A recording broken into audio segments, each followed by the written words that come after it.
C'est devenu une pratique courante.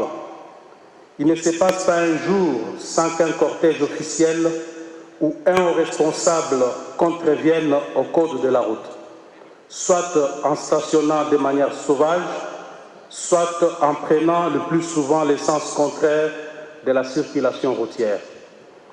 Toutes ces violations se passent au vu et au su des populations vis-à-vis desquelles les autorités ont un devoir d'exemple. C'est un mépris total de nos lois qui ne favorise pas une certaine harmonie dans la vie en société. On ne peut pas non plus, sous quelque prétexte que ce soit, se dérober derrière des fonctions officielles pour se méconduire sur la voie publique. Généralement, la population est choquée de constater que les responsables censés assurer la meilleure exécution de nos lois et codes circulent eux-mêmes sans gêne ni respect. Cette situation qui devient une norme chez nous devrait pourtant nous interpeller tous, responsables d'État comme population, car elle véhicule une image très négative de notre pays.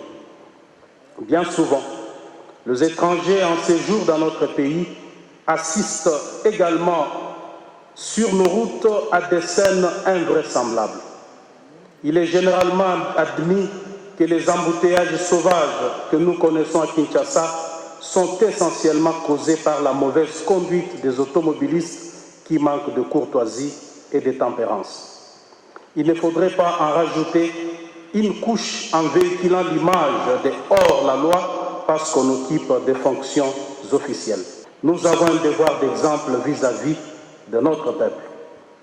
Je me félicite de rappeler ici que lors du Conseil des ministres du 8 octobre dernier, le président de la République est revenu sur cette problématique et a donné des instructions très claires à ce sujet pour y mettre fin.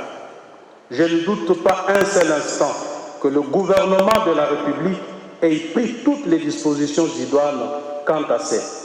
Chers collègues, je voudrais à notre niveau nous interpeller aussi parce que nous sommes tous des usagers de la route au même titre que nos électeurs.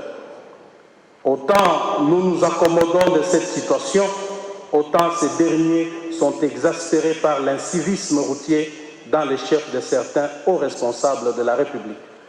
Mon vœu le plus cher, c'est de revenir au respect des lois et codes en la matière et de sensibiliser aussi